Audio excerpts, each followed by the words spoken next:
Welcome. It is August 23rd, 2003. This is Harvey Stour and Larry Stelter. We're at the Polk County Fairgrounds at St. Croix Falls. This is the 150th birthday celebration, the Sesquicentennial celebration of Polk County. And for all of you from Amory, we welcome you to cable TV.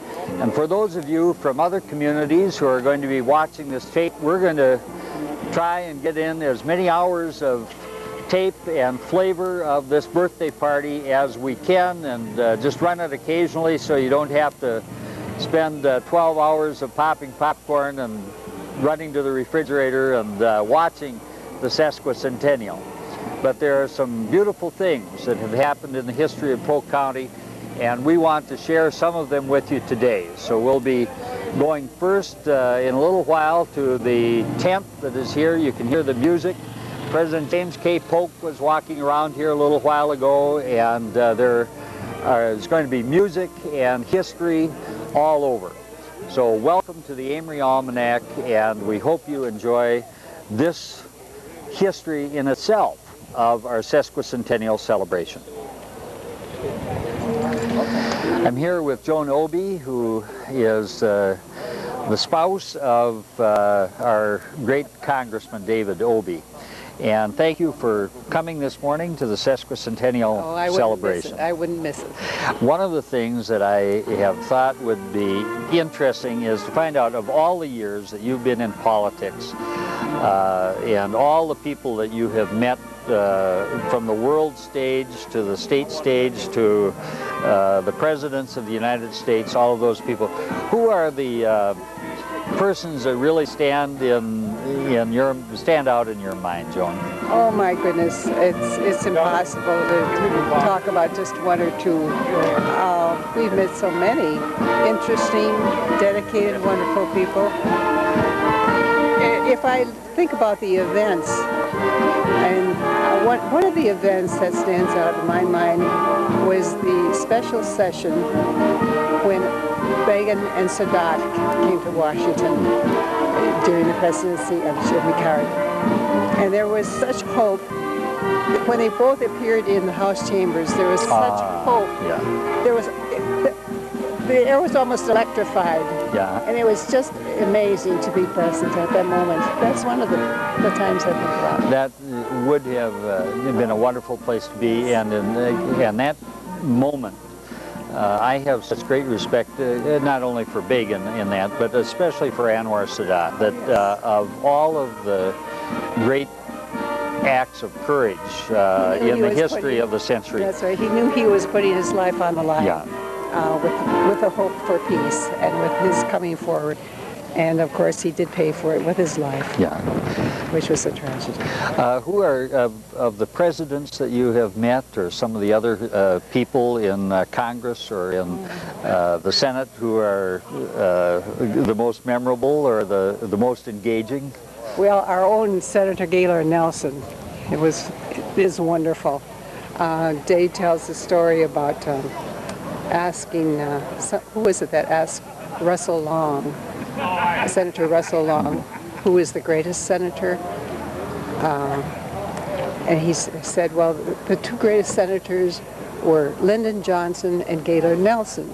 And when this person asked why, he said, well, Lyndon Johnson scared the senators to death, and Gaylord Nelson charmed them. Oh, that is a great line. And I forget who asked him that question. But that's what Senator Russell Long said. I know that you have raised a family. Dave has was in the Assembly and then went to Congress. And what's your family doing? A lot of times people see just Dave or Dave and you out in Polk County. And what are your kids doing? Well, our sons are grown men, married, our older son Craig and his wife Kirsten, who is from Minnesota, Swedish, Minnesota sweet, have our first grandson, Lucas. Congratulations. Will be 2 at August 31st. And And our son Douglas and Kate were married last September, so they will be celebrating their anniversary this September. But we're fortunate that both happen to be in the Washington area at this time. But so when we're out there, we do see them, which is nice because so often Dave was gone as they were growing up. But Kate and Doug will be joining us shortly here. It's great to be home for 6 weeks. Oh, that's a real treat. But unfortunately, that's coming to an end. Right. So. I just wanted to find out, did you have interest in politics before you and Dave got married? Because he jumped right into the assembly race after you got married, right? No, not at all. Not at all. I can just remember when I was in grade school or middle school, my father took me to the junior high school because Robert Taft was coming to town. Oh, okay, and he said, meet the next president of the United States. Okay. Of course, you supported Taft. Yeah. Eisenhower at that time. No, I wasn't active in politics at all. Speech and music were my areas. But I remember the first time Dave took me to a convention, and it was when Gaylord Nelson, well, this was before we were married, and Gaylord Nelson was speaking. And I was so very impressed by him. I thought, well, I can't be all bad. Well, that's good. I have learned an awful lot, and it's been an interesting life. I met some wonderful people and learned a lot about the issues. And fortunately, Dave and I agree on many important issues. Well, that's good. How about how you like your eggs in the morning? Once over easy. Okay. Is he the same way? Yes. Okay. Well, man, you can't have a better marriage than that. He would let me do it for him because I'm not bad at that. Okay. Mistakes once in a while. Well, I think we've got to go over. We're going to hear Dave in a minute here. But Joan, thank you very much. And it's great to see you. And I think for everyone out there, anybody who has ever known Joan Obie knows that here is a wonderful person, and a lot of times she's kind of in the background, and in the minds of everybody who knows her, she is a foreground person. So thank you for coming to the celebration. Good to see you. Yep, good to see you.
Good morning, good morning. Good morning.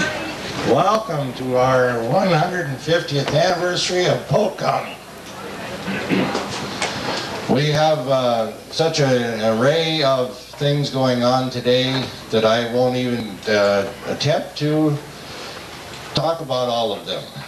But we got it going from now until 9 o'clock tonight, and we hope that you can stay and enjoy the participation of the volunteers that we have. The first thing I want to do is honor Willis Erickson. Willis Erickson was one of a kind. He was the man for so many organizations. He was with the Polk County Museum, of which my wife and I are a part of. He was with the Salvation Army, and the list goes on and on and on. On July 29th, St. Peter was standing outside the pearly gates, and lo and behold, through the mist appeared a fellow carrying 2 5-gallon buckets of water. He stood there and he watched as he saw the man approaching. He realized it was Willis. And he said to Willis, you know, he says, I have mixed emotions about this. I don't know if the flowers need watering up here or not. Never really paid any attention. But that was the kind of guy that Willis was. He was here at the fairgrounds on the hottest days, on the coldest days, whatever days he was in the area. He was here either planting flowers or watering flowers. The story I'd like to tell about Willis concerns my son. Willis was over on the far side of the fairgrounds planting a tree. And all of a sudden he hears a voice behind him. He says, "What are you doing?" And Willis stood up, turned around, and looked at this fellow right in the chest. That was my son. He was about 2 inches taller than me. And Willis says, "Well, I'm trying to dig you a hole in these rocks here." And so my son says, "Well, I'll help you with that." And Willis never forgot that. 2 years later, he was planting a tree for my son. That was the kind of guy Willis was. If anybody ever needed anything,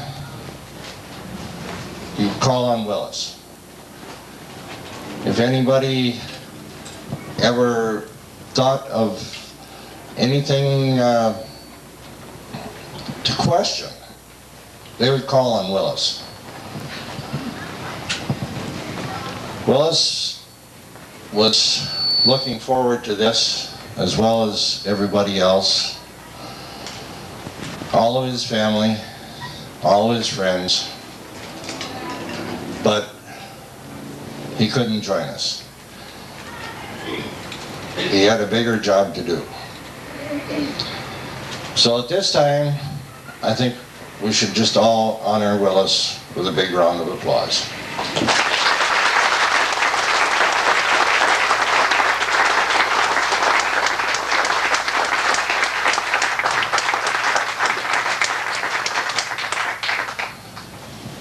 Another individual that I think we should honor as a recent departed is Dan Gabrielson from Frederick, one of our soldiers who was lost in Iraq. He, along with thousands of others, have given their lives so that we can do this. We want to honor all of our fallen heroes and remember them in any way we can. At this time, I'm going to turn over to Harvey Stower for a little prayer.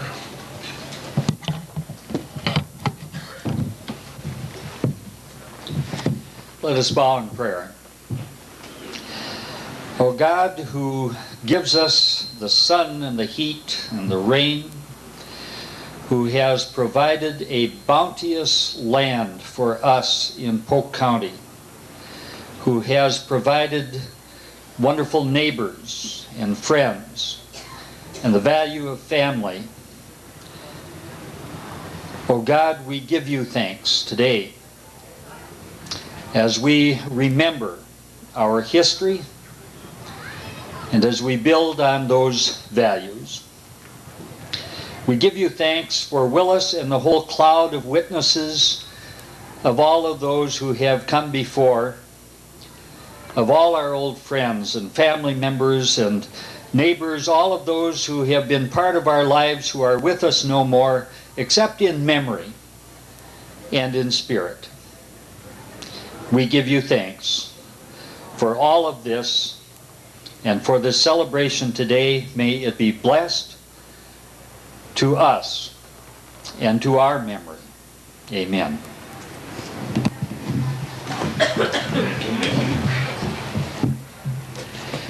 I'm going to call up Charles Clark and Dave Obey, Congressman Obey, and Rich, if you have the plaque here.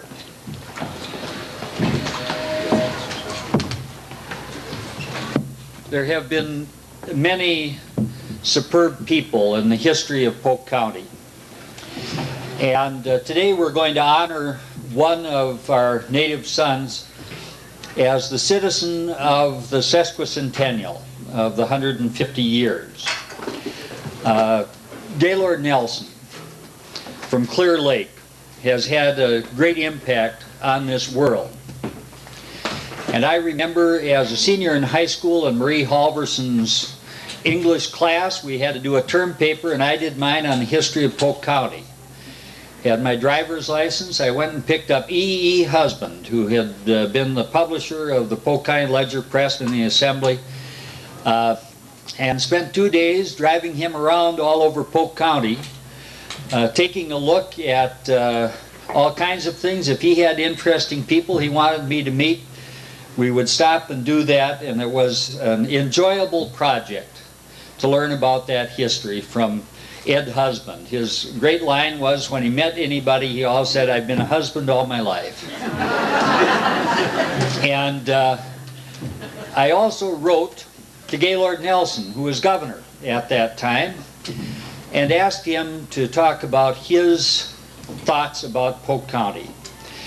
And a couple of months later, too late for my paper, but it was in the mail, was a long letter from Gaylord Nelson talking about the beauty of Polk County, the Clear Lake, his childhood, the people, and all of the great natural assets that we had. And I treasure that letter, and I treasure the friendship of Gaylord Nelson that many of you have had. Yuri Sandrall worked in his staff out there, and a number of you have been friends of Gaylord. Dave Obey as a friend and colleague, and Charles Clark as his friend and the person who is in charge of the Gaylord Nelson room at the Clear Lake Museum.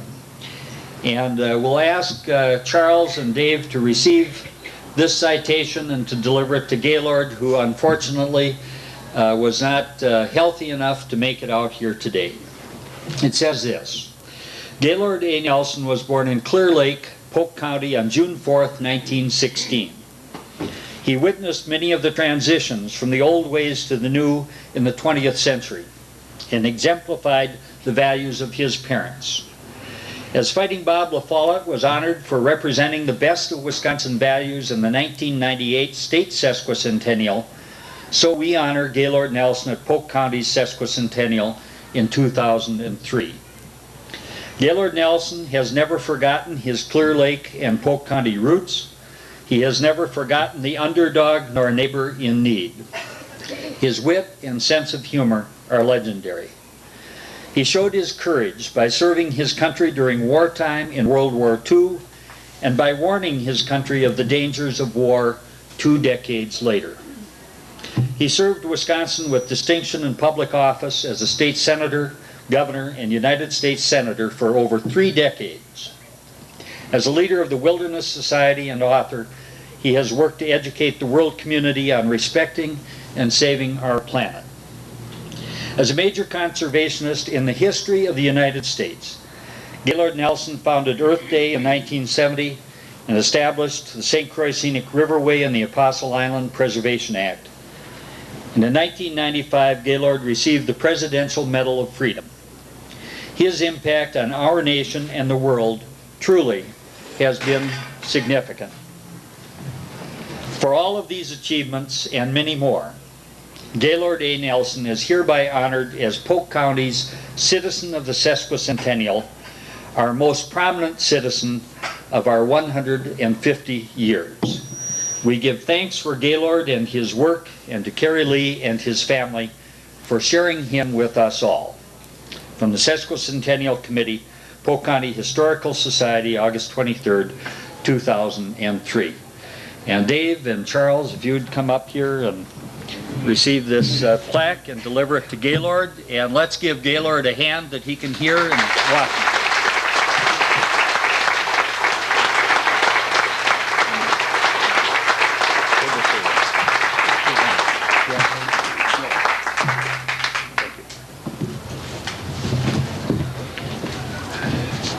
great to see everybody here. We've been working on this project for just about 2 weeks, over a year. And I cannot even begin to think of all the people who have helped us, who made a difference. I see Spike Plon sitting out there from Clayton. Morning, Spike. Morning. The participation in an event like this, to me, shows that people care. They care about their state, they care about their county, they care about people. And I just cannot thank everyone enough for the help that we've received and the participation. We had a little shower, but I told somebody that was just to wash the dust off the roof of the tent. I think that's going to be the end of it for today.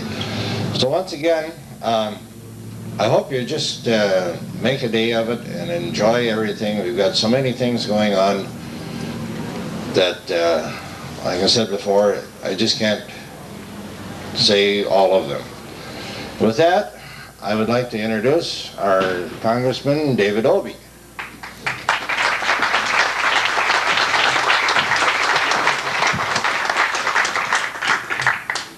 Gaylord is not here to defend himself, but if he were, when he received that award, he would have noted that his old friend Harvey Duholm used to talk about how Gaylord misbehaved as a youth with his friend Sherman Benson. And Harvey often said, you know, everybody who watched Gaylord Nelson grow up knew he was going to be in an institution. They just didn't know it would be the United States Senate. So, I'll extend all of your good wishes to him when I get back to Washington. My wife Joan and I are very happy to be here today with you. And I want to assure you that despite the fact that I was asked to give a 45-minute speech on the history of Polk County, I'm not going to do that. Gaylord taught me a long time ago that the best speech is one that has a beginning, it has an ending, and it has the shortest possible distance between the two. So I'll try to remember that, although Gaylord didn't always give me an A for following instructions. As you know, Gaylord is not only an outstanding citizen of Polk County, he is, in my view, one of the two finest public servants, along with Bob La Follette, that Wisconsin ever produced, serving 2 terms as governor, 3 terms as United States Senator, and being the only citizen of Wisconsin ever to receive the Presidential Medal of Freedom. I think that says quite a lot for both him and the community that brought him up. I think if Gaylord were here today, he would observe that it's perfectly proper on an occasion like this, as we look at that, at old pictures of people long since departed, that it's perfectly appropriate for us to think about the past. But Gaylord would say the more important thing is to focus on the future.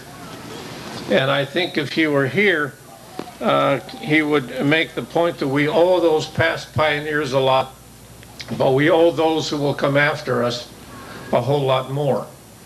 And he would ask us to rededicate ourselves to leaving our lakes and our streams in better shape than we found them. I think he would also ask us to rededicate ourselves to make certain that every child in this country receives the best possible education so that that child can grow to the fullest possible potential.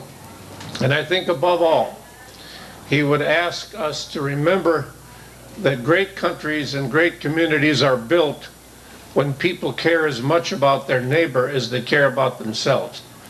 I have a sign that hangs in my office in Washington, and whenever somebody comes in to ask for something, and it's usually money, I ask them to read the sign out loud first.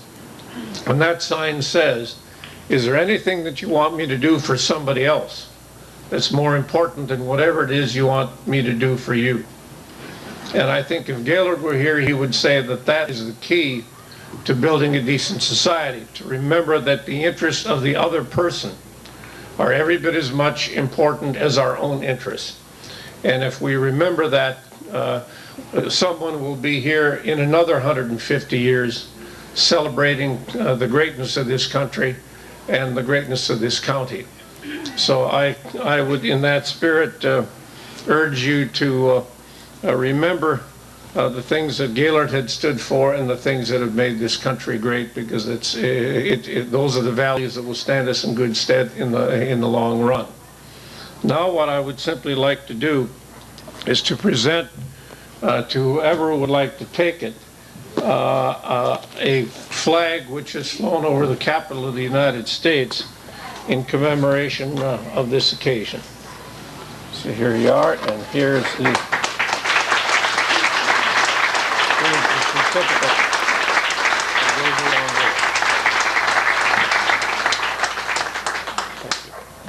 Thank you.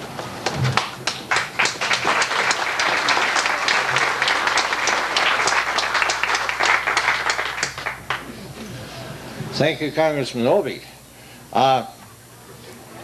Without further ado, Ms. Harsdorf was supposed to be here, but I do not see her anywhere. Does anybody see Sheila Harsdorf? Darryl, she'll be here shortly. She made a call. She had car trouble. Huh? She had car trouble. She'll be here shortly. Oh, Mark Pettis just told me that she called and said she had car trouble, so she'll be showing up. So that leaves our next speaker to be Mr. Pettis.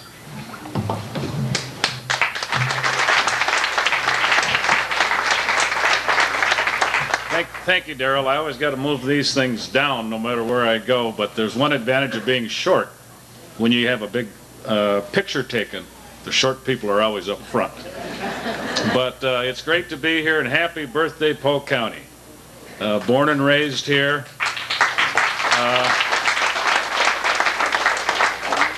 I can't think of a better place to live, to work, to raise a family than Polk County. And as a child growing up on the river, the beautiful St. Croix River, I can remember, you don't want to hear the tales of me on the St. Croix River, but it was fun. And would travel to St. Croix Falls, and we would enjoy the beautiful, beautiful interstate park. I see Senator Harsdorf. I got to speak in front of you this time. Come, bring a chair up. Bring a chair up and sit up here with us. Nice to see Senator Harsdorf here. But growing up in Polk County was an experience that I will never forget. It was just a great time. We're so blessed here. We have wonderful people, wonderful medical facilities, wonderful schools, parks, golf courses. All we need now is more places to work so our kids can keep staying here. We don't want them to leave. And there's a reason why Polk County is growing. It's one of the fastest growing counties in the state because it is such a beautiful place. With that, I want to end my remarks, and Governor Doyle wishes Polk County happy birthday. Unfortunately, he couldn't be here, and it's nice to see a Democrat ask a Republican to do something for him. But Governor Doyle asked me to bring the commendation from him and his best wishes. I'm getting old too, not as old as Polk County, but the signs of getting old are wearing these things.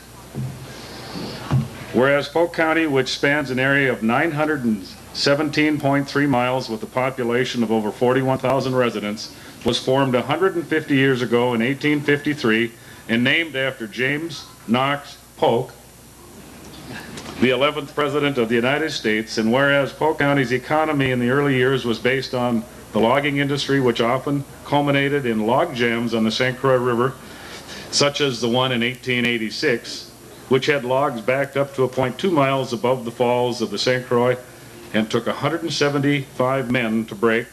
And whereas Polk County was also famous for its steamboats, which were built in Osceola between the years of 1853 and 1887. And whereas today Polk County's economy thrives on the tourism drawn to the year-round beauty of such geologic offerings as the wonders of the dells of the St. Croix River, the glacial formations and the 200-foot rock cliffs in Interstate Park, the first designated state park in Wisconsin, and the St. Croix corridor, which is punctuated by dramatic granite formations, and whereas the St. Croix National Scenic Riverway with its 252 miles of shoreline, the over 400 lakes and rivers in Polk County offer a wide range of recreational opportunities for year-round outdoor enthusiasts and are also part of the Polk County's geological heritage.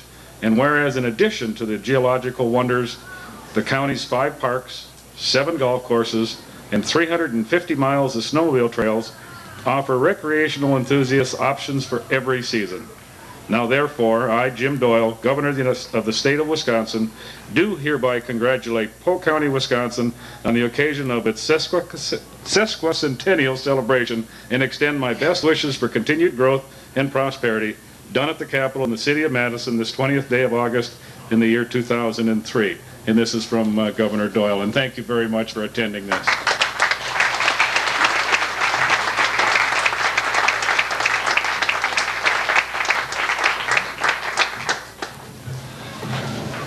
I consider this a very high honor to have a flag from the Capitol in Washington and a commendation from Madison, from our governor. But I also have something coming in here right now that I'm looking very much forward to. Is a musical group from the Osceola Art Barn, and they're going to do some music for us. And before I have the next speaker up here, they can do that, and then I'll have a speaker and another song and so on. So if you folks want to come in. These first 3 that I have speak to the fact, I think, that newspaper writing in those days wasn't just necessarily reporting the facts. There's a little bit of an editorial undertone here, and you'll see these 3 are all related to a particular problem that they seem to be having back in 1867. On May 1st, we think something should be done to prevent those long-legged, slab-sided, rail-splitter-snouted, dirty, filthy hogs from running at large in our village. We can't see why people who will keep the dirty brutes should impose upon their neighbors by letting them root up their gardens and break down their fences. A little wholesome shooting wouldn't be a bad idea, providing a fella had the law on his side. Then they ran across another problem with livestock. This is from August 28th of 1867. Every day, almost, a large flock of sheep take possession of the steps of the Baptist church. They are the most humble and innocent worshipers we have seen lately. But we should judge that the church had much rather they would seek the highest hill and low valley for their altar. And a related story from September 11th of 1867. Those pious sheep alluded to a week or 2 ago are likely to lose access to their rendezvous on the steps of the Baptist church as efforts are being made to have the lost fenced in. 3 verses, 1, 3, and 4 of America, My Country, 'Tis of Thee.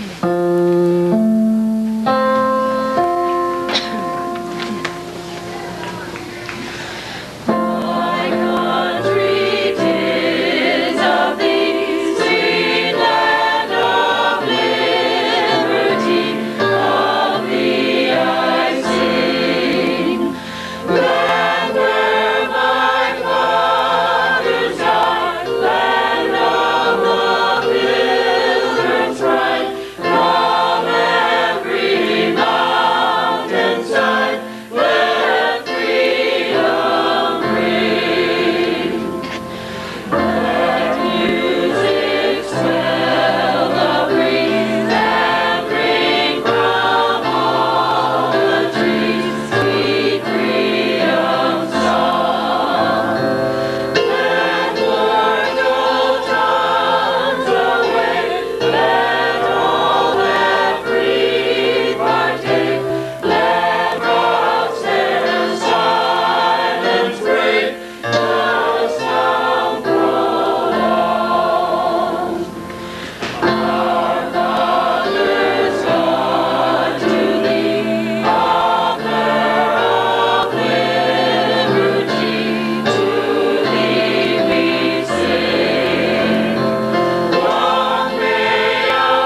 plow the fields. Verses 1 and 3.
Thank you very much for that music. And without further ado, I have a little schedule I have to keep here, so I'm going to shorten it up as much as I can and call on Sheila Harsdorf to come and speak for us.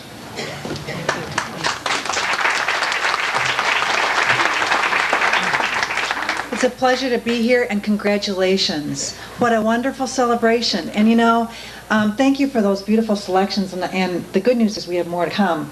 But as they were singing America, My Country 'Tis of Thee, you know, how wonderful it is, what a great country we live in. And the thing that makes our country so great is because of communities like this. You're celebrating your 150th anniversary as a county. And you know, you can say that, you know, well, I think it's a time to celebrate all that you have here in Polk County. You know, the arts, the historic sites, and what has made so much to celebrate. The parks, and you know, everybody wants to claim that they live in God's country, but as you look around your county, you really do. And as a dairy farmer, you know, it's also a time to look back at our history and what has all transpired in 150 years. You know, 150 years isn't all that long. I am amazed at how short our country's history really is. And so as we look at how much has changed in the last 150 years, and how much we've grown, how much we've gained in what we offer, it's only been made possible through people like yourselves, who have taken the time and effort to contribute, to volunteer. The people behind me are all volunteering their time today, and many, many hours, so that you have things that you can promote within your county and that attract not only visitors, but they benefit the citizens of the county as well. So these things don't just happen. It requires many, many hours invested by many, many people. So I thank each of you for giving us so much to celebrate today. And I look forward to seeing some of the activities today as well. So congratulations.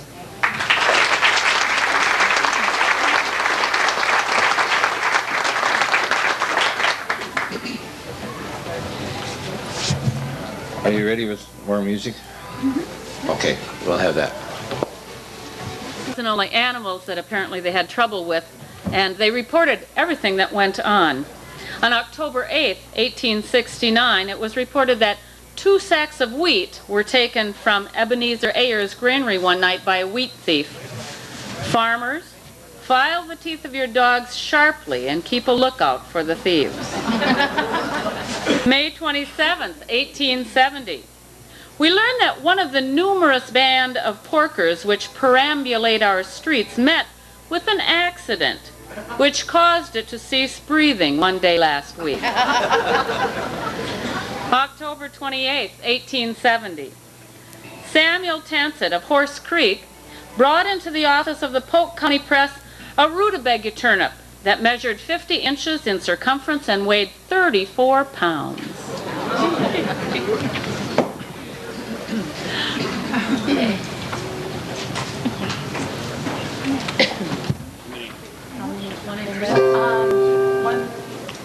No, let's just do them all. We'll do all 4.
Okay, I want to thank you very much There's lots of music throughout the day. I'm especially going to plug 3 o'clock. The Sweet Land of Liberty will be performed here. It is a marvelous tribute to our servicemen, to our country, and to our community. So I hope you'll join us. Did you enjoy that? All right. As the lady said, we've got lots and lots of music today. So I hope that you go around and enjoy it all.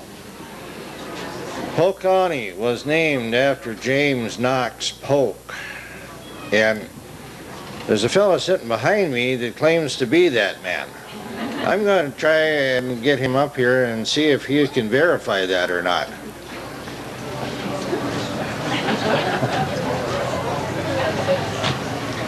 Good morning. Good morning, sir. What are your credentials? My name is James Knox Polk. I am your 11th president, and I served from 1845 to 1849. Congressman Obie, public officials, and citizens of Polk County, I'm truly honored to be here in Wisconsin today as your special guest. I received a special dispensation to do just that. Now, I know Minnesota, Florida, Nebraska, and other states also have a Polk County. But you are the very first, well, to have invited me to yours. Thank you very much. As you may know, I was born on a farm in North Carolina in 1795. My parents moved to Tennessee when I was 11, where I grew up and became a lawyer. Now, for those who wish to know, I am Scotch-Irish, Presbyterian. I married my dear wife, Sarah, and although we had no children of our own, we successfully raised 2 related children. My childhood nickname was Black Pony, from when I raised horses. Ironically enough, I became the first dark horse president. I was elected to the United States House of Representatives at the age of 30, and Andrew Jackson himself was my mentor. Congressman Obie, as you probably know, I was Speaker of the House from 1835 to 1839. And if you look closely, sir, at the old House podium, you may still find a few gavel marks I made during a heated debate or two. I warned against the privileged set, the moneyed few ruling over the toiling millions in a free society. In one of my speeches in Congress, I predicted that the power of money in politics, and I quote, will soon control the election of your president, of your senators, and of your representatives, end quote.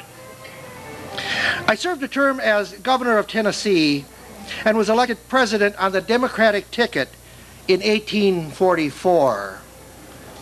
You may not have recognized the Democratic Party at that time. I am proud to be considered one of the 10 best presidents by historians. I cleaned up our federal financial mess and lowered tariffs. But the hallmark of my administration was the expansion of the United States. I negotiated with England and won the Oregon Territory as our northwest boundary. I led us into a successful war with Mexico and added the southwest and west to our territory, though some people up north may today question the merits of Texas and California. Wisconsin became our 30th state. In 1948, there was movement, and I was proud to be a part of that movement. I encouraged and protected immigrants, many of whom settled in Polk County, Wisconsin. I said that government should not, quote, assign limits to the achievements of free minds and free hands under the protection of this glorious union. I promised to serve only one term and I kept that promise. My major regret was that I, as other presidents, was unable to head off a civil war. As president, I never took a vacation. I never took a day off, save the Sabbath. When I went back to Tennessee in 1849, I died only 3 months after my presidency was done. I had the good sense to know when to go home again. So, now that you remember who I am, and you know I am especially happy to be here in Polk County this morning. Polk County, it has a nice ring, doesn't it? Well, thank you again for honoring me. I intend to be out and about. Hopefully I'll have a chance to speak with you as well today and shake some hands. And I hope to see you all at the Bicentennial. Thank you.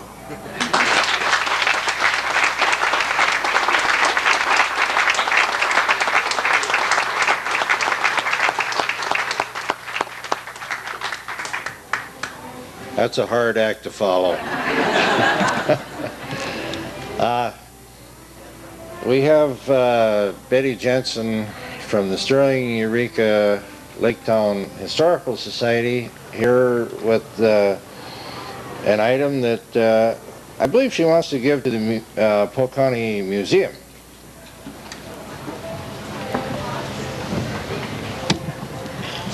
We have had made 350 of these beater jars as a commemorative of today, of the 150th anniversary of Polk County, and we'd like to present it to Darrell for the Polk County Museum from the Sterling and Laketown Historical Society.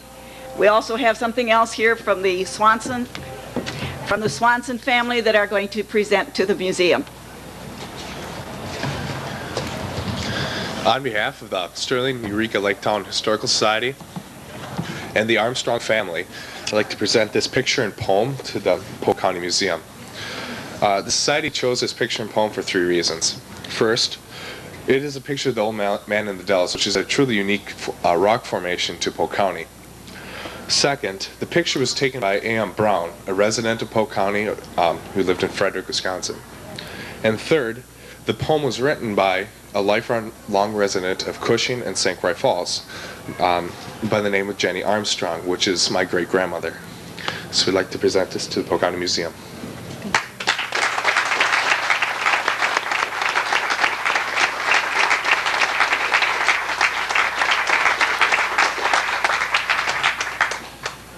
We feel very proud to be honored with these things from the different organizations and from different individuals and so on. They will be displayed very proudly at the museum in Balsam Lake. By the way, I want to see all your faces up there sometime yet this year. But I understand that it might be impossible. So, next year. How's that sound? With that, we have an individual here from the Wisconsin Veterans Museum in Madison, and I will call on Rich Bierling at this time. What is it? Zeitlin, I'm sorry. Rich Zeitlin.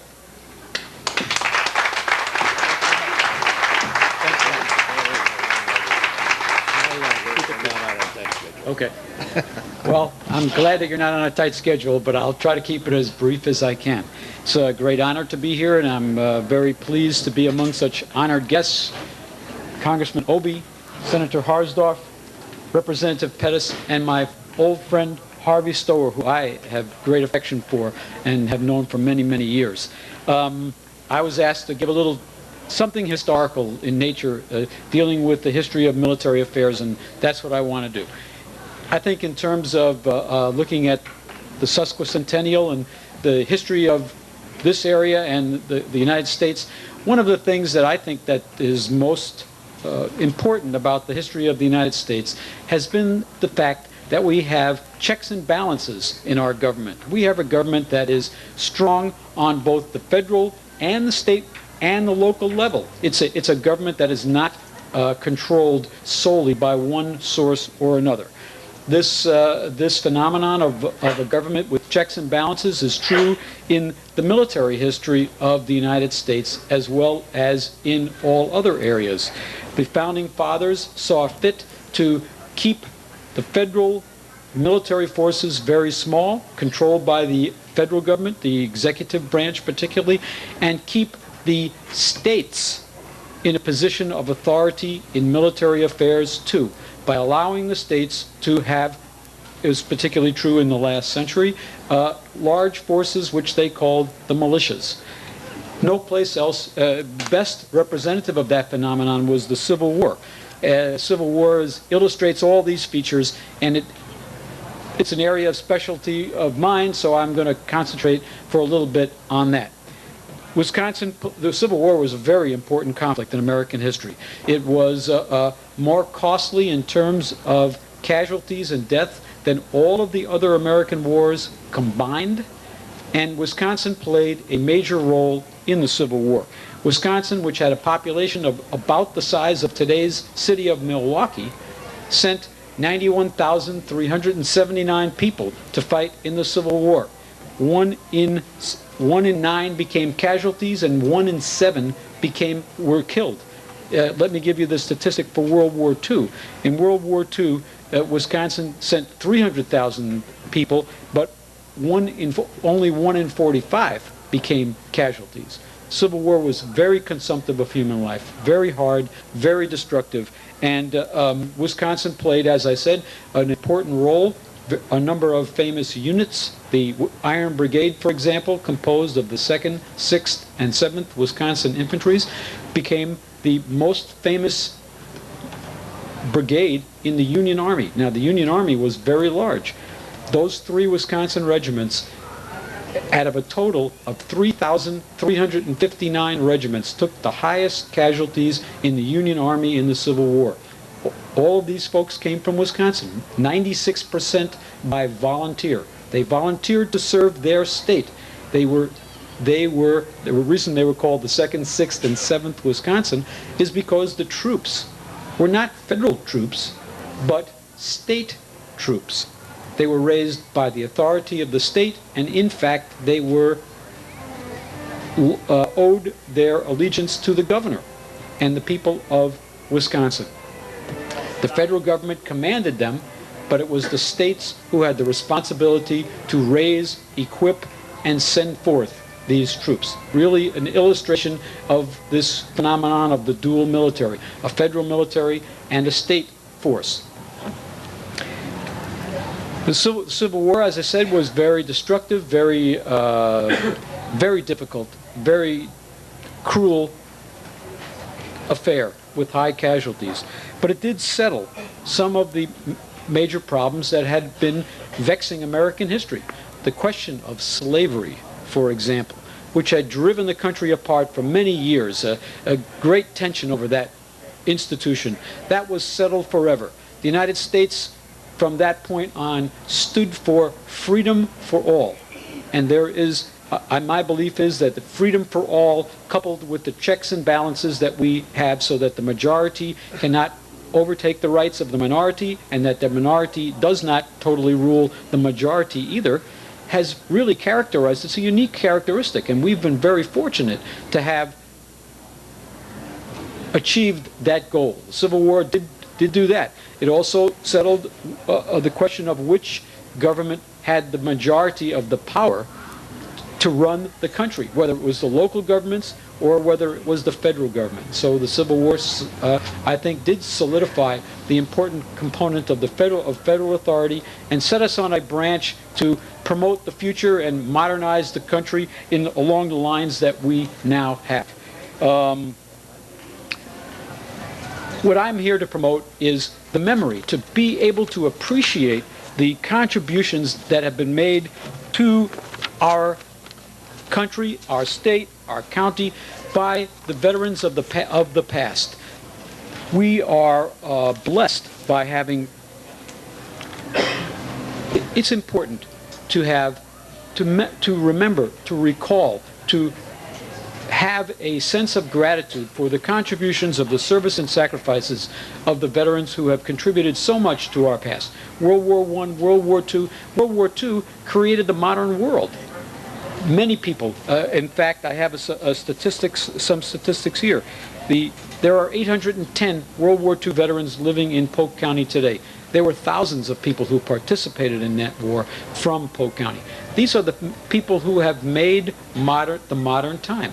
And so to continue with an unbroken chain of memory, linking the past generations to the future, I'd like to promote a sense of gratitude and to have also let you know that it's to the advantage of, we hope it's to the advantage of people from Polk County as well as other places in Wisconsin to visit the Wisconsin Veterans Museum, which acknowledges, commemorates, and affirms the role played by state veterans, including those of Polk County, in America's past by means of instructive exhibits and other educational programs.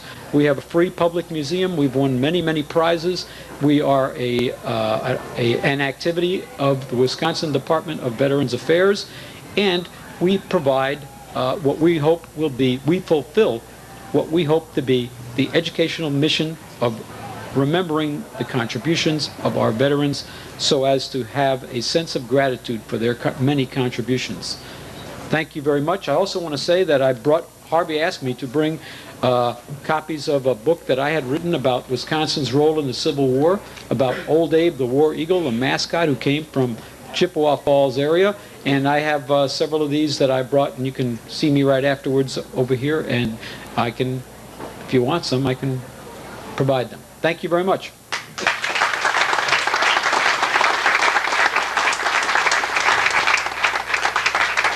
Okay, I am going to have to run here real quick, but I'm going to turn the mic over to Mike Simon. But before I go, I want to thank all of our guests who have so graciously taken their time to speak to us this morning. And I guess as Betty Jensen spoke about the commemorative beater jar by Red Wing, we also have a smaller commemorative mug which was specially designed for this event, and those are available on in different spots around the fairgrounds. So with that, again, thanks to our speakers. And with that, I'm going to turn the mic over to Mike Simon, who is from WXCE in Amory. And the reason I got to go is we're going to have a cutting of the big Polk County birthday cake over by the Senior Center. Thank you.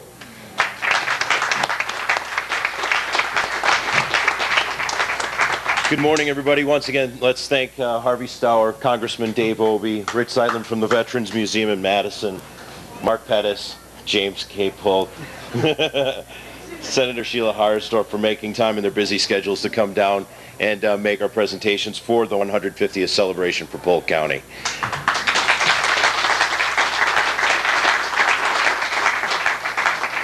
All right, next up, we've got a presentation from the Festival Theater in St. Croix Falls. Is that them? We're ready for you. Over. We haven't been formally introduced. Chris Reeder. This is Chris Reeder from the Festival Theater in St. Croix Falls. I'll go ahead and turn things over to you guys right now. Thank you very much. Thank you all so much. We're so glad to be here today, part of this celebration. Glad to be here doing professional theater in St. Croix Falls. What we have for you today is we're going to do a few scenes from a show we recently closed. It was called Engaged. It was by W.S. Gilbert, and it was set in 1877, so very close to 150 years ago, but not quite. But we're going to do a few scenes from that today, and then so we'll get right to that. So our first scene is at the top of the play, where we are in Scotland, and we are introduced to Maggie, who is a young Scottish lass, her mother, Mrs. McFarlane, and Angus, a stout Scottish lad. So here we go.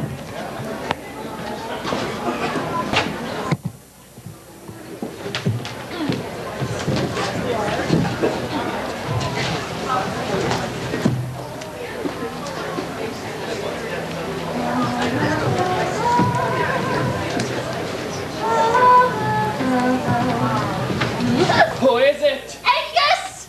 You frightened me, say! See there, the flax is all knotted and scribbled. no do nothing with it. Oh, Meg. Ma Meg. My ain bonny Meg. Angus, my lad, what's wrong with ye? Thou hast teardrops in thy bonny blue een. Oh, dinna heed that, Meg. It comes from glowering at thy bright beauty. 'Cause glowering at you is like glowering at the noonday sun. Angus, thou talking foolishly. I'm but a pure brown hillside lassie, and I didn't like to hear sick things from a straight, honest lad like thee. It's the way the dandy town folk speak to me, and it doesna come rightly from the lips of a simple man. Forgive me, Meg, for I speak honestly to you. Angus McAllister's not the man to deal in squeaming compliments. Meg, I love thee dearly, as thou well knowest. I'm but a poor lad. I've little but twa braw arms and a straight heart to live by. Thou saved a wee bit siller. I've a good housey and a scrappy a good garden land. And it's all for thee, lassie, if thou give me thy true and tender little heart. Angus, I'll be fair and straight with ye. Thou askest me for my heart. Why, Angus, thou'rt tall and fair and brave. Thou'st a good, honest face and a good, honest heart, which is more precious than all the gold on earth. No man has a word to say against Angus McAllister, no, nor any woman neither. Thou'st strong arms to work with and a strong heart to help thee work, and what am I that I should say that these blessings are not enough for me? If thou good, brave, honest man will be troubled with say a poor little humble mousy as Maggie McFarlane, why she'll be just the proudest and happiest lassie in all Dumfries. Mind down! Well, Angus, Maggie, what's all this? Mistress McFarlane, dinna be fashed with me. Dinna think a worse of me than I deserve. I loved your lass honestly these 15 years, but never plucked up the heart to tell her so until now. And when she answered fairly, it wasn't in human nature to do aught else but to hold her to my heart and place one kiss on her bonny cheek. Angus, saying it, man. My heart, you said it, losing my only bairn, but I'm not fashed with thee. Thou'rt a good lad, and it's been the hope of my widowed out heart to see you twain one. Thou treat her kindly, I ken that weel. Thou'rt a prosperous, kirk-going man, and my man should be a happy lass indeed. Bless thee, Angus, bless thee. Oh, dinna heed the water in my ee, it comes when I'm o'er glad. Yes, I'm a fairly prosperous man. What with farming a bit land, gillying odd times, a bit of poaching now and again, and what with my illicit whiskey still, and throwing trains off the line that the poor distracted passengers may come to my cot. I've more ways than one of making an honest living, and I'll work them a nicked day for my bonny Meg. Do you ken, Angus? I sometimes think thou'rt losing some of thine old skill and upsetting railway trains. Thou hast not done sic a thing these 6 weeks, and the cottage stands sorely in need of sic chance custom as the pure delayed passengers may bring. Nay, mither, thou rangest him. Even now, this very day, has he not placed 12 bonny braw sleepers across the up line, ready for the express from Glasgow, which is due in 12 minutes or so? Oh, good lad, good fat lad. Oh, but I hope the pure unfortunate passengers be not but hurt. Oh, pure unconscious bodies. Fear not, mither. Long experience has taught me to do my work deftly. The train will run off the line and the traffic will just be blocked for half a day. But I warrant you that, with all this, nay man, woman or child among them will get so much as a bruised head or a broken nose. Oh, my tender-hearted Angus! He would not hurt so much as a blathering, buzzing, blue-bottle flea. Nay, mate, no taking care and thought could help the poor dumb thing. There, see lass, the train's at a standstill and there's nae harm done. I'll just go tell the poor distraught passengers that they may rest them here in thy cot, gin they will till the line's cleared again. Mither, get thy rooms ready and put brose in the pot, for maybe they'll be hungry, poor souls. Farewell, Meg. I'll be back here lang, and if I don't bring you a full half dozen of well-paying passengers, thou mayst just wed the red-headed exciseman.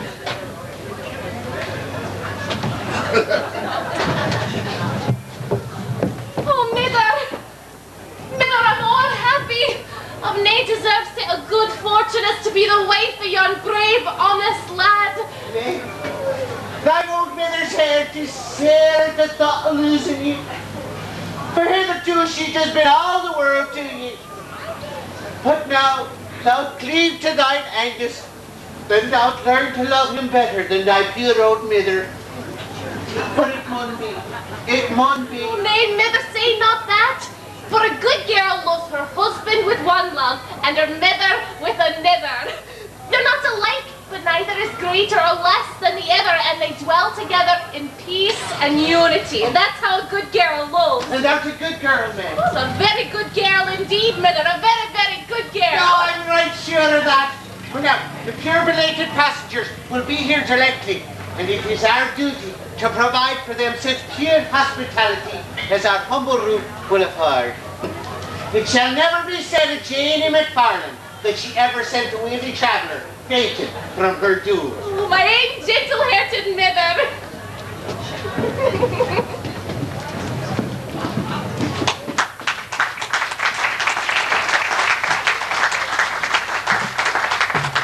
Thank you. All right, for our second scene, we join our second scene on Minnie's wedding day, where she is visited by an old friend of hers, Belinda, who has recently had an unusual problem. So, Minnie and Belinda.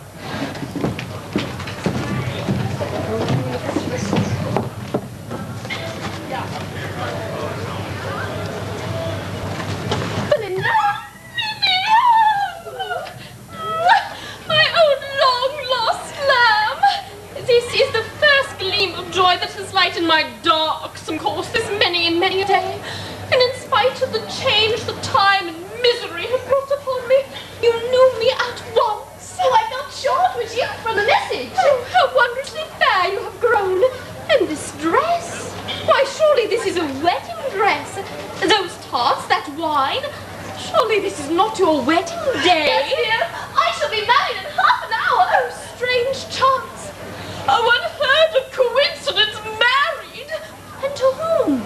Oh, to the dearest love, my cousin, Mr. Cheviot Hill. Perhaps you know the name. I have heard of the Cheviot Hills. Somewhere. Happy, strangely happy. You at least know your husband's name. Yes, it's on all his pocket handkerchiefs. It is much to know. I do not know mine. Have you forgotten it? No, I never knew it. It is a dark mystery. It may not be unfathomed. It is buried in the fathomless gulf of the eternal past. There let it lie. Oh, tell me all about it, dear. Oh, it is a lurid tale. 3 months since, I fled from a hated one who was to have married me. He pursued me. I confided my distress to a young and wealthy stranger acting on his advice. I declared myself to be his wife. He declared himself to be my husband. We were parted immediately afterwards, and we never met since. But this took place in Scotland. By the law of that remarkable country, we are man and wife, though I didn't know it at the time. Fun! So rather horror, distraction, chaos. I am rent with conflicting doubts. Perhaps he was already married. In that case, I am a bigamist. Maybe he's dead. In that case, I am a widow. Maybe he's alive. In that case, I am a wife. Whatever.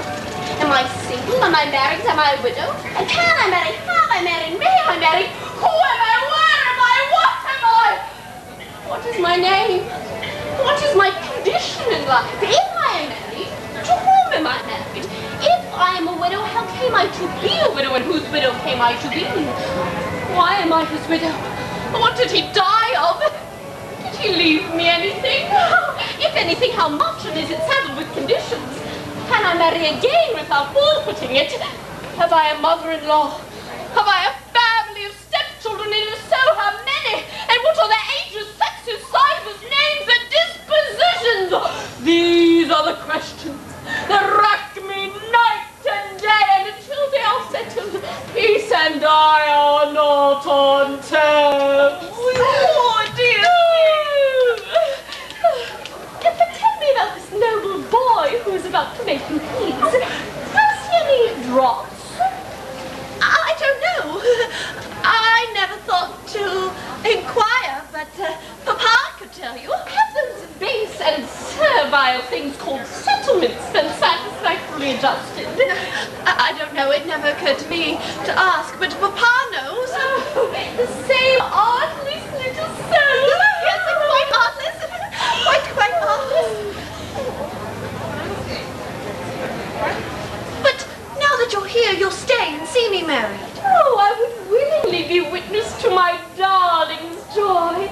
But this attire is perhaps scarcely in harmony with a scene of revelry. Are you not a cheerful object, dear? That's the truth. And yet, these charnel house ranks may serve to remind the thoughtless banqueters that they are but mortal. Oh, I don't think it will be necessary to do that, dear. Papa Sherry will make that quite clear to them. Then I will hie me home in Iranian garments of less somber hue. Oh, I think it would be better, dear. Those are the very things for a funeral. But this is a wedding. I see very little difference between them. But it shall be as you wish, though I've worn nothing but black since my miserable marriage. There is breakfast, I suppose. Oh, yes, dear. At Cheviot's house. Oh, that is well. I will return in time for it. Thank heaven I can still eat.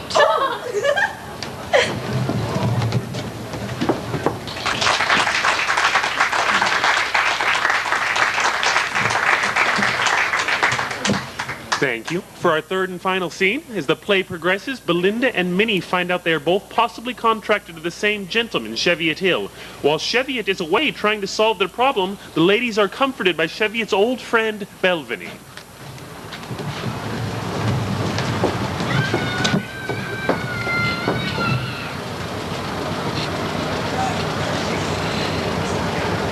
Said the old Obadiah to the young Obadiah, I am drier, Obadiah, I am drier. I am drier. Said the young Obadiah to the old Obadiah, I'm on fire, Obadiah, I'm on fire. I'm on fire.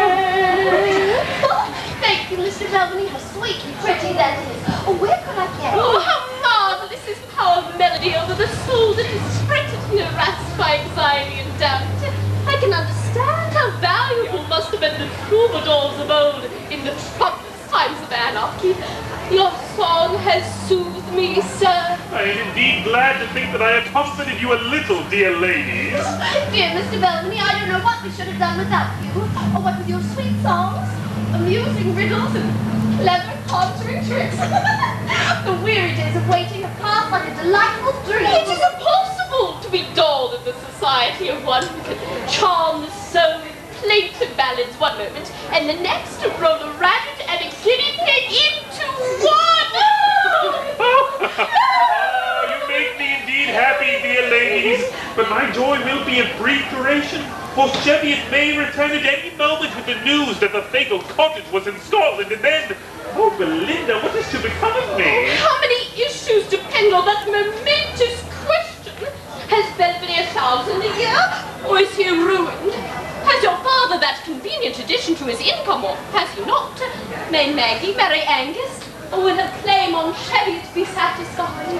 Are you to be his cherished bride, or are you destined to live a life of solitary maidenhood?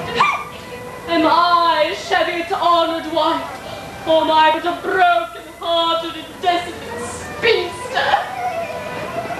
Who can tell? Who can tell? Here is a cab with luggage.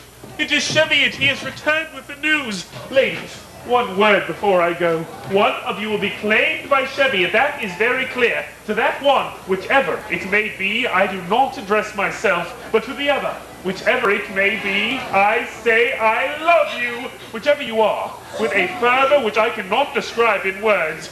If you, whichever you are, will consent to cast your lot with mine, I will devote my life to proving that I love you and you only, whichever it may be, with a single-hearted and devoted passion which precludes the possibility of my ever entertaining the slightest regard for any other woman in the whole world. I thought I would just mention it. Good morning. How beautifully he expresses himself. He's indeed a rare and radiant being. Belinda, the terrible moment is at hand. Promise me that if dear Cheviot should prove to be my husband, that will not prevent your coming to stop with us. With dear Cheviot and me, whenever you can. Oh, indeed I will. And should it turn out that dear Cheviot is at liberty to marry me, I promise you that will not prevent you from coming to our house. Dear Cheviot and mine, and thinking of it as your home. Oh, I swear it. We will be like dear, dear sisters.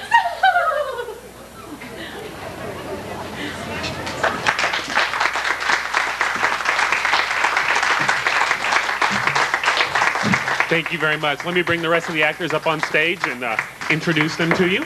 These are all members of our resident acting company down at Festival Theater who are with us for this whole year. Starting at this end, we have Sarah Melinda, who played Minnie. Sarah Truesdale played Belinda. Keely Walter played Maggie.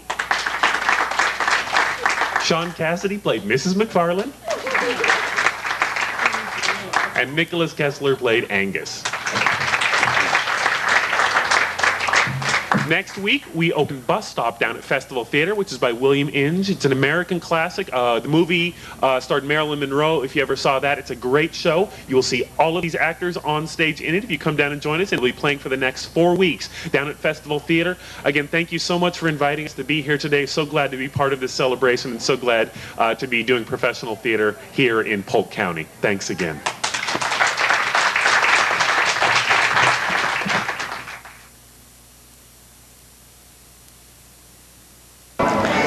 Well, to some fiddle music in the background here, I'm with Mike Simon of WXCE Radio, and Mike is emceeing the program at the Sesquicentennial tent here, and we've finished with the official program and then saw some wonderful programs there, skits by the Festival Theater. That's correct. And we're going to catch the opening number of the Indian Head Chorus. But then there's so much here to see today that Larry and I are going to head out, look at the Polk County cake if there's any left, and the school and all kinds of the other exhibits and programs going on.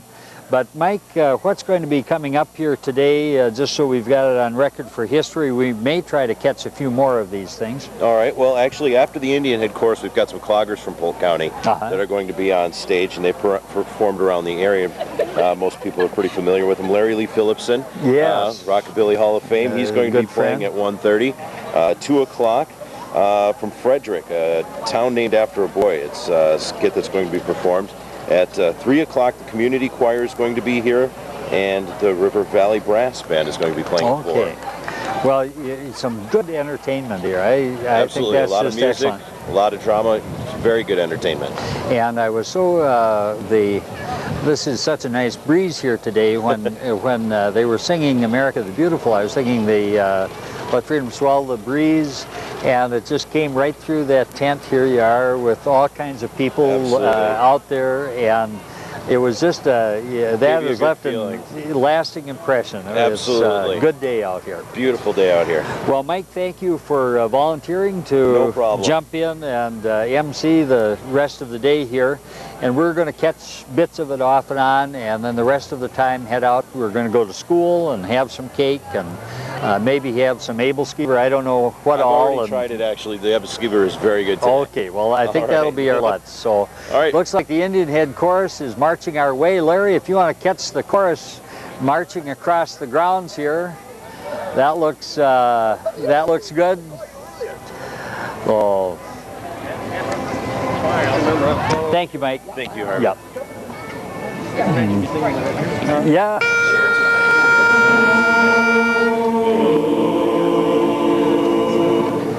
Hey!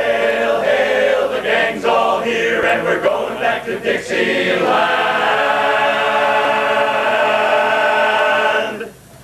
Hello there, stranger, how do you do? Now listen, there's something I'd like to say to you. Don't be surprised, you're recognized. I'm no detective, but I just surmised. You're from the place where I long to be. No wonder your smiling face seems to say to me, I know you're from my homeland, my sunny homeland. Tell me, can it be? Are you from Dixie? I said from Dixie, where the fields of cotton beckon to me. I'm glad to see you. Tell me I'll be you and the friends I'm longing to see. If you're from Alabama, Tennessee, or Caroline, any place below the Mason-Dixon line, and you're from Dixie, hooray for Dixie, 'cause I'm from Dixie too. If you're from Alabama,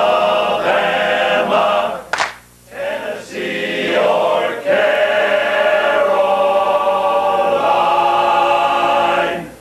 any place below the Mason-Dixon line, and you're from way down upon the Swanee River. Well, I'm from Dixie, yes, from Dixie, really from Dixieland, way down south.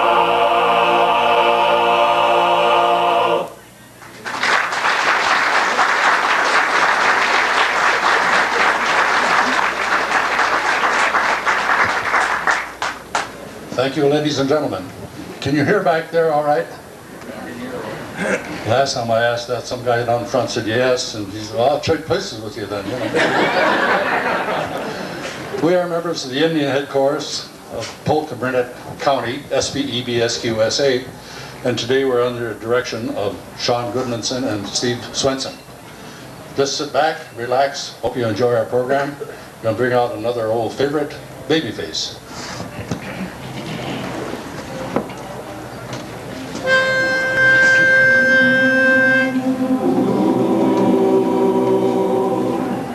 I love that pretty baby face. Bum, bum, bum, baby face. You got the cutest little baby face. There's not another one could take your place. Baby face. My poor heart is jumping. You sure have started something, baby face. I'm up in heaven when I'm in your fond embrace. I didn't need a shock, 'cause I just fell in love with your pretty baby face. Rosy cheeks and turned up nose and curly hair.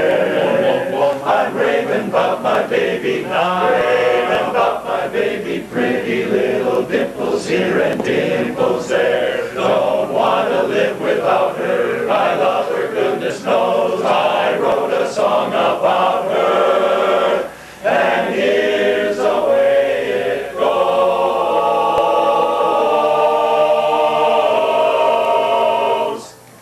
Baby face, you got the cutest little baby face. There's not another one could take your place. Baby face, my poor heart is jumping. You sure have started something, baby face. I'm up in heaven when I'm in your fond embrace. I didn't need a shout, 'cause I just fell in love with your pretty baby face.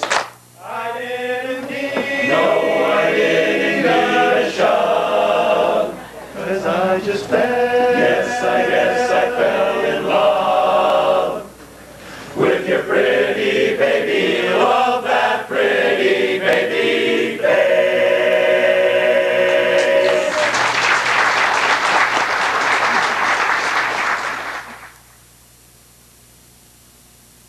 Well, Larry and I have moved over from the big tent and have come over to get a piece of birthday cake from Polk County. And you can hear the music from the redwood deck in the background, and I want to go over and find out some about the history of the birthday cakes. How are you? Well, good. Larry and I are going to get a piece of cake here, but wanted to check with you. How did all of this wonderful cake come about? All the homemakers were asked to bring a cake. Each club was asked to bring a cake. Okay. 2 cakes. Oh, okay. Yes. And then we were asked to serve 1 hour. All right. So, so you're taking your stint. Are you just starting or just getting? I'm just about done. Just about done. Okay. Have people been by and celebrating? Well, good. Really, a lot. Well, that's good. And I am really tickled at the wonderful response that so many organizations have had to the celebration today, and glad that the homemakers have all really jumped in full bore. We do. Now, well, I know, and a really good part of the history of Polk County, too. Now, what are the choices here that we can have? There's white and lemon and chocolate and white again. It's majority white. Okay. I'll try whatever you got there. It looks like you're working on a piece there. Larry and I are going to have one. And this is lemon? Yes. Okay. I'll give that a try right now and have my little chomp on Polk County. So thank you. I think Larry's going to try and get me getting some frosting on my face, and then he'll have a piece here too. So that'll be good. I will try and eat this.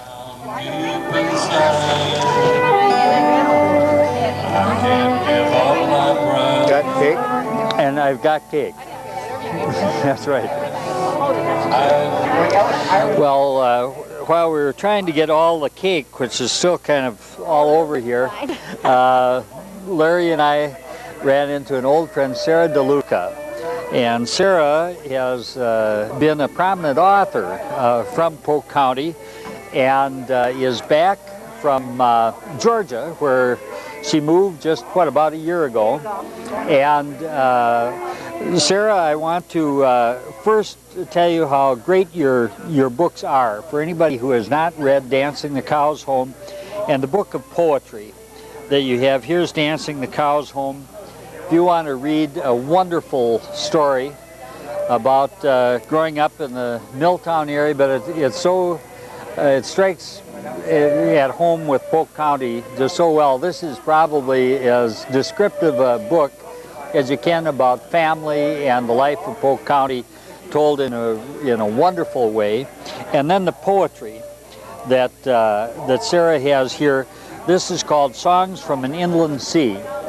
And when I read books of poetry, I think I told Sarah that a while back, I usually will mark at the beginning of the book where it lists all the poetry and what pages they'll be on. I'll circle the ones and make notes about each one. And this book was 100%er. They were all just as beautiful as can be. So Sarah, welcome back for the Sesquicentennial. And I want to have you talk about the program that's going to be coming up this next weekend. It's this weekend and then next weekend at the Art Barn, right, in Osceola. Well, actually we've had 3 nights already of the Art Barn play, Dancing the Cows Home, and I am very pleased with the whole program. They've gathered up a wonderful cast of actors from all over the area, children and adults, and they are fantastic. And the adaptation is very representative of the story I wrote. And my whole family loved it, and I thought that was the acid test. To have the family sitting there seeing their lives on stage and say, yes, that's how it was, that's how we were. And the houses have been almost packed. So the next the last 3 nights of it will be Thursday, Friday, and Saturday next week. The 28th, 29th, and 30th of August at 7:30 p.m. You should call ahead for tickets because they're selling out. If we don't reserve ahead, people could be disappointed. So I would suggest if you want to go, you call 866-550-COWS. That's 866-550-2697 and reserve yourself a ticket. And they have information on the recorded message there. So we hope to see a lot of people there, and I know they will enjoy it. Now, I just want to ask you a quick question about your writing, Dancing the Cows Home.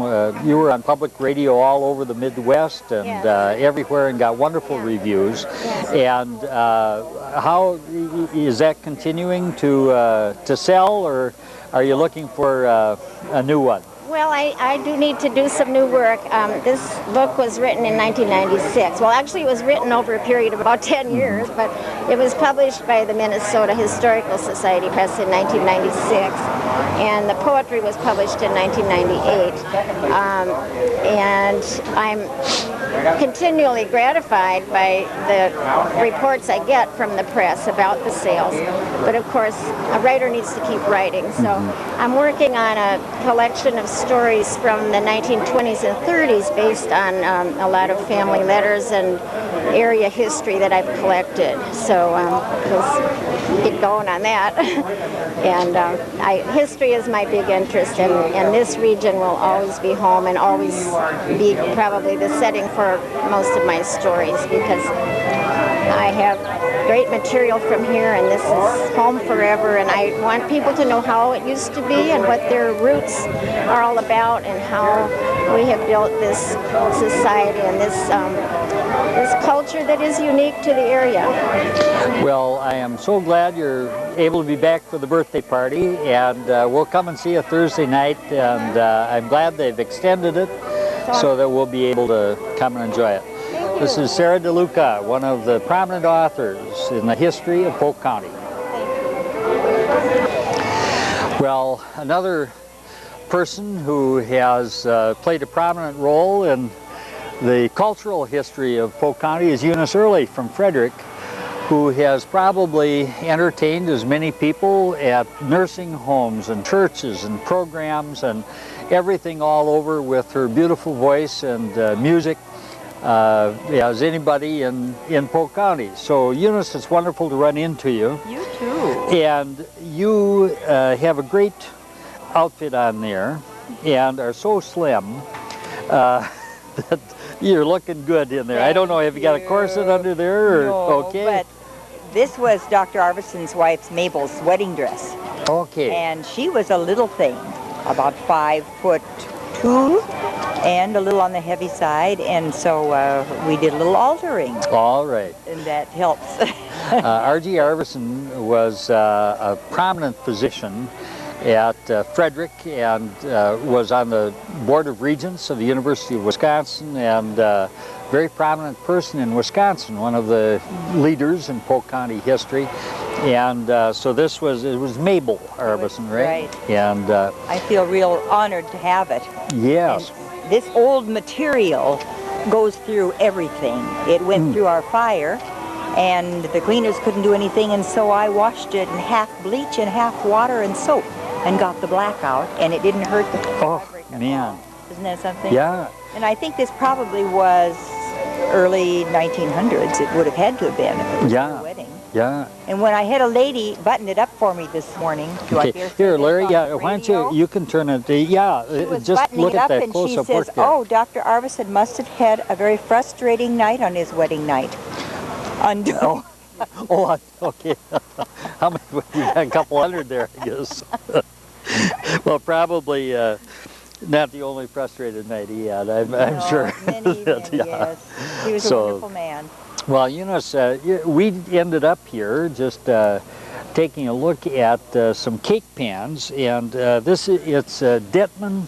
Jane Detman. Jane Detman from Boyceville, who had the creative idea. Why don't you hold one up here of doing her artwork on the top of cake pans, and that's a great idea. And the quality powder coating puts a clear coat on From Amory, yeah. so they can be washed good and Oh, that's be great. used. Okay. You also have note cards and Paper gift bags. bags. Okay. That's so wonderful. Well, I'm going to have, my wife I think will probably be down here fairly soon, so that would be good. Well, thank you, and thanks for exhibiting. This gives, I love the flavor of all the exhibits here, just wonderful. So, and Eunice Early, thank you very much. Got my okay, I'll get them all set. And thanks for taking the time to be in Mabel Arvison's dress. That's a wonderful part of our Sesquicentennial. It doesn't go back quite 150 years. No, but getting close, closer to that side than this. So, Eunice Early here at the Polk County Sesquicentennial. Well, we're here by the hut here that the Fort Fullivant people have up here with Mark and Vicki Johnson from Cushing, and they have been active in Polk County events all their lives pretty much. So what kinds of things have you been involved with the history of Polk County, Mark? We're working with the Cushing, Lake Town and Eureka Cushing Society, Historic Society that we're working on, finding things, and for this we were active in working with the getting some horse displays and carriages and buggies, and we've got a bunch up by the barn up there. I hope you get up there and stop to see them. So. We'll get up there. Are they going to be there all day? They'll be there all day, and then about 4 o'clock we're going to try to have a parade. We're going to get the horses out and hitch them up, and we'll see how many we get, and we'll have a few horses and tractors, and everybody wants to join in. That'll be great. So. And are you going to do that right on the with the path here all the way through the grounds? Either that or out in back here. Okay. We haven't quite decided yet. But well, we'll mark off 4 o'clock and be there. And Vicki, 4 or 5. You've had not only quite a history with Cushing, but with Frederick. Yes. Vicki's mom, for those of you who don't know, is Bernice Asper, who for many, many years was the editor of the Intercounty Leader, and has had a wonderful impact on the history of Polk County. So, how are you involved in the local historical society? And I'm kind of on the sidelines, but I would like to mention that the society has a real good display of antiques from the Cushing area, but from all of the county, especially Red Wing pottery is what they're emphasizing this year, and they're selling these beater jars, which have the symbol of this event on them, and so we hope people will appreciate having the opportunity to buy them. I think they made 300 of them. Yes, limited number, and I know that my wife was interested for the Amory Centennial a number of years ago. She had some crocks made from that pottery at Cambridge, Wisconsin, and was very interested after she sold out that I think 2 years later they were selling for about 3 times that price at the antique stores up there. So, so my guess is that this will become a good collectible. We hope it will be. Yeah. Yes. Well, thank you for all that you're doing to preserve history in Polk County, and we're with the Johnsons, and we're going to watch that parade at 4 and go see some other things going on. Thank you. Well, Polk County is kind of like Old Home Week, seeing people from everywhere here today and getting a chance to visit. And Phyllis Gabrielson from Balsam Lake is here on my right. Marge Hallquist from Amory is here on my left. And first I want to say that was a great photograph of you in the St. Paul Pioneer Press. He was in color photo on the front page of the Wisconsin section. Yes. And you've been involved with this project for the last year with the Kittlesons and all the others. Well, we've been the Historical Society, and it's been a wonderful day. It's wonderful, all the groups that came together. Unbelievable, the volunteers that are here. Well, this has been a great day. Phyllis, It has been a great day. Are you involved other than with the Historical Society and everything? Just a little bit. Okay, with some of today's planning? Quite a bit. Okay, well, I know that, so that was it. Well, thank you for all the work you do. And what have you got coming up? I know we're going to tape Carolyn Wadeen today. Good. And she's going to be speaking. She'll be speaking Tuesday evening. Okay, and any other things that you want people to know about that are going to be going on at the museum, or? No, I haven't. We haven't. We've all been focused on this. Yeah. Okay. Yeah, well, you can all go home and clap. Okay. Okay. Okay. Thank you. Yeah. Bye-bye, Marge. At the Fort Full of On display here, which shows the earliest kind of prehistory of Polk County, and also the first number of years that Polk County was in operation. I'm with Kevin Klukas, who is a longtime friend and has been working very hard with Burnett County in terms of Fort Full of On and all of the history that is going on there, concerts, all kinds of things. Lots of stuff. To do there. Kevin, what do you have here today? You've been interpreting to kids here, all kinds of things. Behind us is a cooking arbor. It's not a lodge. Of course, you wouldn't want to bring food into the lodge, so you'd have a separate structure for doing your cooking. And this gave you some protection, not only to keep your fire dry, but also to keep you dry as you worked it. And so we've got that set up as with bark which came actually from the north shore of Lake Superior. Okay. Went out harvesting bark this year. Got the big trees. We don't have the big birch trees in the region. And then we have some stone tools that have been dug out of the ground, as well as some tools of the time, a couple hundred years ago. This is a drill. You wind that up. It's got a stone point on it. Of course, when the Europeans started coming into the region, these were replaced with metal points. Let's see if I can get this to work. It's just basically a pump drill. Okay. And that would, one of the ways you can identify real artifacts that have holes drilled in them is, you see this point it's tapered, so one would be working with that. You would drill partway through the object you're trying to drill.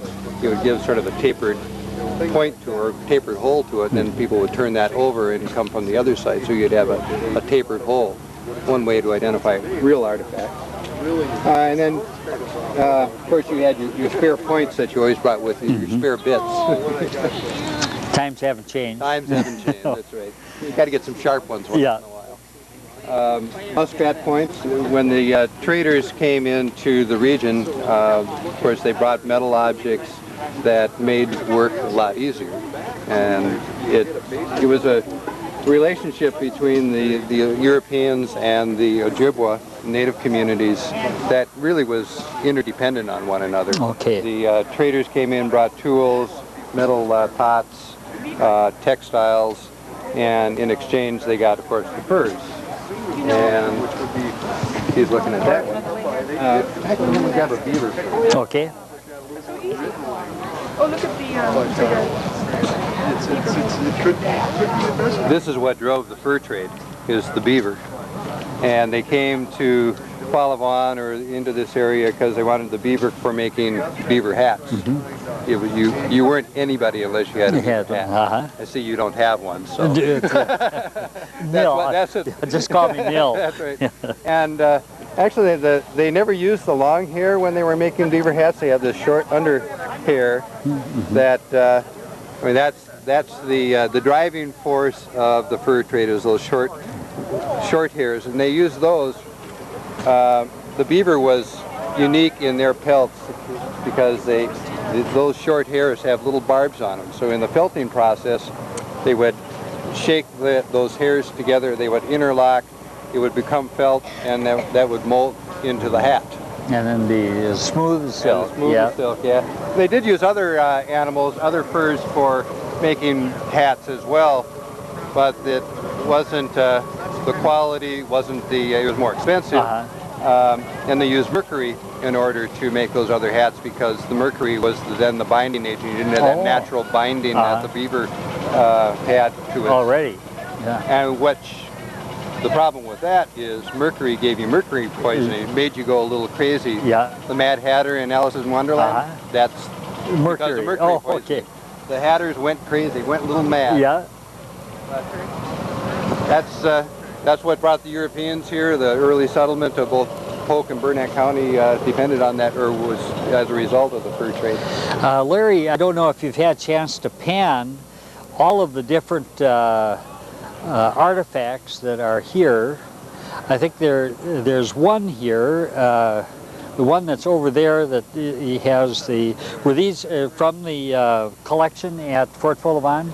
A lot of these are from our collection as well as Muckwa's collection. Okay. Native American interpreter. We had the family, the Bergman family, my grandparents had homesteaded and the territory around Spirit Lake and had all kinds of artifacts, and what happened was that they were given to the Historical Society. My grandfather had put them in a beautiful display in kind of a cathedral form, and then had all of the other artifacts that were there. And so there was a big family dispute over that, and the faction outbid the other faction in terms of wanting to have that, to give it to the, at that time, the Burnett County Historical Society. And what happened was that it got broken into and laid out all over, and then Ed Orichbauer took all the stuff and put them in categories, so there is no leftover. So it was a terrible thing, and so all kinds of members of our family are not going to give anything to any historical society yet. But one of the pieces there was the piece from Grandpa Bergman. Oh, is that right? Yeah. Oh, that's excellent. Yeah. Nice to have some touches to. Now, may we take a look at some of the pottery and food over here? Larry will take some time and go around here in a second. My name is Carrie Annis. I'm a volunteer out of Fort Full-of-One. This is just a basic display of native indigenous foods that would have been eaten 200 to 1,000 years ago. This is your unprocessed wild rice, as it would have been taken out from the rice paddies. This is your processed wild rice, beans you would have grown from your garden. This is wild leeks that are dried, preserved for the winter time. This is granulated maple sugar and a broken up maple cake. You have your dried blueberries, strawberries, dried choke cherries and cranberries, dried plums. Over here is corn that's ground that would have been also grown in your garden. You have your dried tomatoes, your sunflower seeds. Another example of corn that would have been grown. You have your acorns, which would have been bleached and pounded into flour. The remains of clams would have been eaten. The shells would have also been worked into your clay and your potteries for calcification, strengthening. Dried meat. Just a very basic display of your everyday foods. Well, Kevin, glad the Burnett County is here to celebrate the Polk County Sesquicentennial, but actually, I think Burnett was part of Polk County at one point. That's right? So that's right. We had to be here too. This is a good way, and I want you to mention about Fort Full-of-On, where it is, when you're open, and everything, because this is one of the great treasures of northern Wisconsin. And for anyone who has not gone to Fort Full-of-On in Polk or Burnett County, shame on you. It is an absolute treasure of interest and history. And every school kid and every adult, I think, should go to Fort Full-of-On. So fill us in where it is and what time you we were going to have the tagline, "The Magical Kingdom," that someone already took that. Okay. And we're located between Danbury and Webster, off of Highway 35, 2.5 miles on County Road U to the west. And if folks want to get in touch with us by phone, actually we have a website too now. It's www.theforts.org, and our phone number is, of course, 715. This is the best area code in the area, right? 866-8890. All right. Fort Full-of-On in Burnett County. Just take Highway 35 from Webster north and headed toward Danbury, and about halfway in between. You will take a left-hand turn about 2 miles, and you'll see one of the great things in northern Wisconsin. Well, Larry and I have been having this wonderful smell that has wafted all the way across the fairgrounds, and we followed it to the destination point here, which is a Clayton Lions Club blue cheeseburger. And we're going to stop and have our little lunch here right now and be able to have a good time and a good burger before we go to school. So let's go get a blue cheeseburger, part of the tradition of Clayton Blue Cheese Days in June and part of the tradition of Polk County. All right, here is the blue cheeseburger. This is the final product. It is right here. I have one at Blue Cheese Days every year at Clayton. And so this is kind of an extra added attraction. I get 2 this year. And it's wonderful stuff. And I'm going to take a big bite out of it. And then Larry's going to watch the frying of a burger here in a second. And I suppose I'll get this stuff all over my face the way I did with the birthday cake, but let's give it a try here.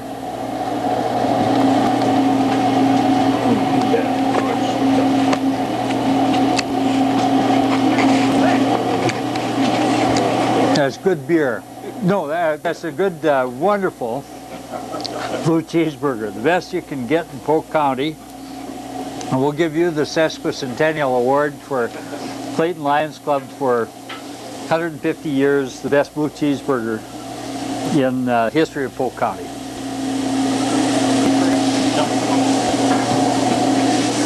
Want anything to drink with that?